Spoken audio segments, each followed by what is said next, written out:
Hello tout le monde, j'espère que vous allez bien. Vous savez, un truc de fou que je savais même pas, c'est que j'ai une chaîne depuis 2 ans et j'ai jamais fait de vidéo sur comment devenir acteur ou comment devenir actrice. C'est fou parce que j'étais tellement persuadée que j'avais fait cette vidéo que je l'ai jamais faite. Forcément, comme je fais des vidéos tous les jours sur ce métier notamment, je pensais que en ayant fait toutes ces vidéos ce serait sûrement clair pour vous, qu'il suffirait juste que vous regardiez toutes ces vidéos pour avoir un petit aperçu de comment on commence sa carrière. Mais je me rends compte que j'ai jamais fait de vidéo condensée là-dessus, donc on commence tout de suite. C'est vrai que ça paraît simple comme question, mais c'est pas si facile de savoir comment commencer sa carrière. Alors tout d'abord, avant toute chose, avant même de prendre des cours de théâtre, une chose que vous devez déterminer, c'est si vous êtes vraiment motivé pour devenir acteur ou actrice. C'est la première chose à faire, c'est la première étape.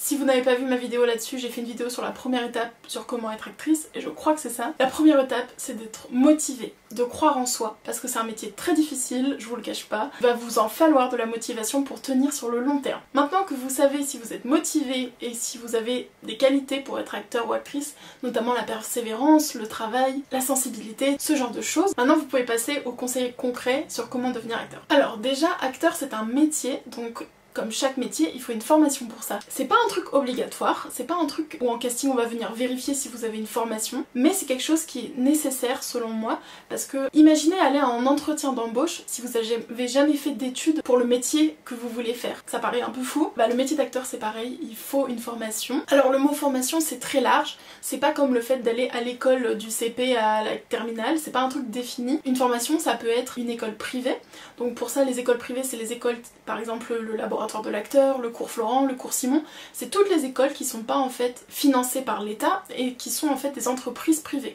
Donc ça vous avez une liste incroyable de cours sur internet que vous pouvez trouver. Vous avez aussi, si vous êtes mineur par exemple, des cours de théâtre pour les débutants, donc ça c'est toujours bien. C'est pas forcément obligé que ce soit une grosse école, mais déjà regardez dans votre quartier, vous avez sûrement des cours de théâtre. Donc il faut commencer par faire des cours de théâtre, déjà simplement pour savoir si ça vous plaît vraiment. La formation ça va aussi vous donner de la confiance en vous, parce que quand vous vous formez, vous acquérez de l'expérience, et ensuite plus vous avez d'expérience, plus vous serez confiante ou confiant en casting ou en audition. La formation ça peut aussi être des conservatoires, ça peut être des cours de chant, danse, forcément c'est cool de prendre des cours de théâtre mais vous pouvez le compléter avec tout ça. Donc ça c'est ce que j'appelle la formation. Si vous n'avez pas de cours de théâtre dans votre quartier ou près de chez vous, vous pouvez commencer par vous former chez vous. Donc apprenez un monologue, travaillez des textes, regardez des performances d'acteurs que vous aimez dans les films que vous aimez, essayez d'étudier leur jeu, comment ils font, prenez des cours en ligne, il y a 1000 autres façons de faire. Une fois que vous avez une formation, pour devenir acteur, que ce soit dans le théâtre ou le cinéma c'est pareil, vous avez besoin de bonnes photos. Donc les photos c'est des photos professionnelles, prises par un professionnel. Donc ça vous avez encore une fois plein de photographes pros qui peuvent vous faire ça, que ce soit à Paris ou en province. Ça coûte généralement une centaine d'euros. Les photos amatrices prises par quelqu'un de votre famille ça suffit pas. Il faut que ce soit quelqu'un de professionnel qui le fasse, parce que cette personne là saura les critères dont vous avez besoin pour les castings. Des bonnes photos sont des photos lumineuses où on voit bien votre visage, où on voit bien vos cheveux, où vous avez des émotions différentes, des expressions différentes. Vous avez besoin d'une photo portrait, d'une photo en pied et 2 photos un peu plus amusantes on va dire, où vous changez d'expression. Donc en tout, un photographe pro va sûrement vous donner une dizaine de photos qui vous seront utiles pour vos envois auprès des directeurs de casting. Donc les cours de théâtre, les photos, ensuite il vous faut un CV. Alors c'est marrant parce que je viens de poster une vidéo hier sur comment faire son CV, vous pouvez la regarder si ça vous intéresse. Il vous faut aussi une bande démo. Donc la bande démo c'est un petit film qui va condenser en fait des extraits des petits films ou des films que vous avez fait et qui va permettre de présenter votre travail au directeur de casting. La bande démo, si vous en avez pas, vous pouvez soit la faire par un réalisateur que vous devez payer pour filmer vos images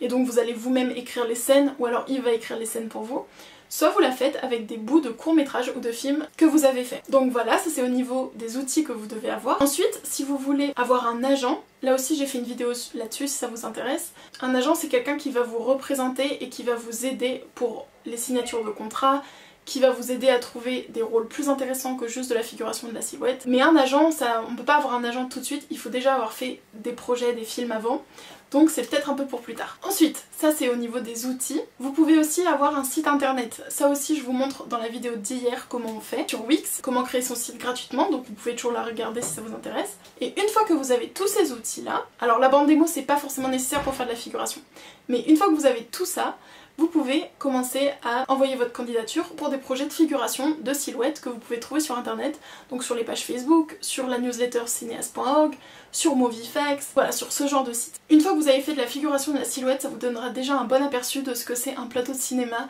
ça vous permettra d'avoir une première expérience, d'avoir vos premiers cachets et de voir un peu plus le milieu dans lequel vous voulez évoluer. Sur internet, parfois il y a aussi des annonces pour des petits rôles. Si vous vous en sentez le courage, vous pouvez envoyer votre candidature à ça. Donc voilà, je crois que j'ai fait le tour des outils, de la formation que vous pouvez faire, plus sur comment procéder au début. Au début, n'hésitez pas à faire des courts-métrages bénévoles que vous pouvez trouver notamment dans cinéaste.org. Il y a un petit temps cadré où il n'y a que des projets bénévoles. Ça peut vous aider à avoir des images pour votre bande démo et à vous faire une première expérience. Moi je conseille quand même d'être très prudente parce qu'il y a beaucoup d'arnaques, donc faites très attention. Bon, une fois que vous avez tout ça, il va y avoir l'étape des castings ou des auditions. Un casting, c'est une étape que mettent en place les directeurs de casting et le réalisateur pour trouver les acteurs et les actrices de leur film.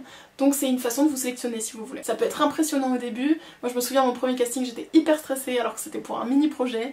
Mais vous inquiétez pas, plus vous en passerez, plus vous serez à l'aise. Et le fait de faire une école de théâtre, ça peut aussi vous aider à vous entraîner pour les castings. Au théâtre, on appelle ça plutôt des auditions. Donc les auditions, là vous allez devoir jouer un monologue, sûrement une scène de dialogue, plus sûrement un parcours libre pour pouvoir rentrer dans l'école qui vous plaît ou pour pouvoir travailler sur une pièce en compagnie. Après il vous reste plus qu'à enchaîner les castings, envoyer votre candidature à tout ce que vous pouvez trouver comme projet. Si vous faites 507 heures de tournage, vous pourrez ensuite demander à être intermittente du spectacle. Là aussi je viens de faire une vidéo il y a pas longtemps sur ça. Et voilà, et là vous commencez à pouvoir gagner votre vie avec ce métier. Ensuite une fois que vous aurez fait beaucoup de figurations, de silhouettes, de trucs comme ça, vous allez pouvoir postuler au plus gros rôle. Et si vous avez un agent, ça va vous aider parce que votre agent va pouvoir vous mettre en contact avec les directeurs de casting qui s'occupent des plus gros rôles.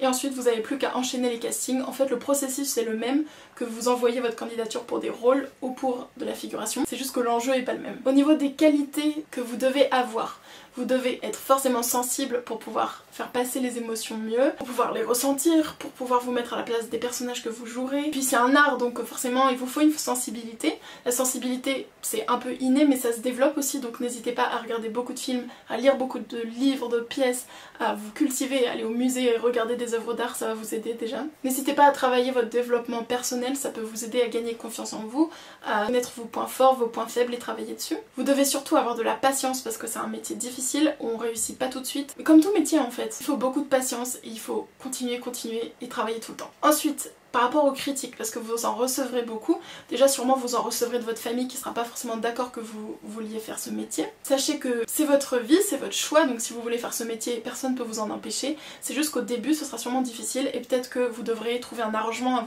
avec vos parents pour qu'ils acceptent que vous fassiez ce métier. Vous pouvez au début faire des études à côté. Donc forcément au début vous aurez peut-être pas l'argent pour être acteur à plein temps tout de suite, donc vous pouvez faire des petits boulots. Moi j'avais fait du babysitting. Vous pouvez faire un métier à côté, avoir un job. Vous pouvez faire des études à côté et faire votre école de théâtre en parallèle. Donc au début c'est pas forcément évident, on fait pas forcément ça à plein temps, mais ça va venir avec le temps, vous inquiétez pas. Et surtout, ayez du courage, de la persévérance, croyez en vous parce que personne croira en vous au début. Vous devrez être votre premier supporter ou votre première supportrice parce que ce sera difficile de convaincre les autres que c'est un vrai métier et que c'est un bon métier pour vous. Ensuite n'hésitez pas à développer vos réseaux sociaux, moi c'est ce que j'ai fait, ça vous donnera un peu une vitrine, vous pourrez montrer votre travail, ce que vous faites, parler de vos actualités. Et n'oubliez pas, une fois que vous avez tous vos outils, donc CV, bande démo, photos, tout ça, de faire vos envois au directeur de casting. Donc vous avez une liste de directeurs de casting sur internet, sur le site de l'AFDAS, AFDAS, et si vous tapez liste directeur de casting, vous allez trouver. Vous pouvez aussi vous inscrire dans les agences de pub, donc les agences de pub, là aussi c'est référencé sur internet, ça va vous permettre de faire de la pub logiquement, et de là encore vous donner une visibilité, et la pub c'est un peu proche du milieu du cinéma, donc c'est toujours chouette. Vous avez des agences comme Rebecca, Digital Artist, qu'est-ce qu'il y a d'autre, Alter Ego, Happy, enfin bon, vous en avez plein, vous avez la liste sur internet. Et ensuite, dernière chose, vous pourrez vous construire votre réseau. Donc le réseau c'est toutes les personnes que vous connaissez, ce réseau va s'agrandir au fur et à mesure que vous aurez des expériences. Plus vous faites de films, plus vous faites de projets, plus vous connaîtrez de monde et donc plus ce sera facile pour vous de travailler parce que vous ferez partie de ce milieu-là et les gens penseront à vous pour travailler. Il me reste plus qu'à vous souhaiter bonne chance, j'espère que vous allez vous lancer dans ce métier, que c'est un métier qui vous plaît. N'hésitez pas à me poser toutes vos questions en commentaire, je réponds à tout le monde, même s'il me faut parfois 2-3 jours pour vous répondre. N'hésitez pas non plus à me dire quelle vidéo vous souhaitez pour les prochains jours de vidéos, je poste des vidéos tous les jours, tous les soirs. Et voilà, je vous fais plein de gros bisous, abonnez-vous à la chaîne si ça vous plaît et à bientôt, ciao.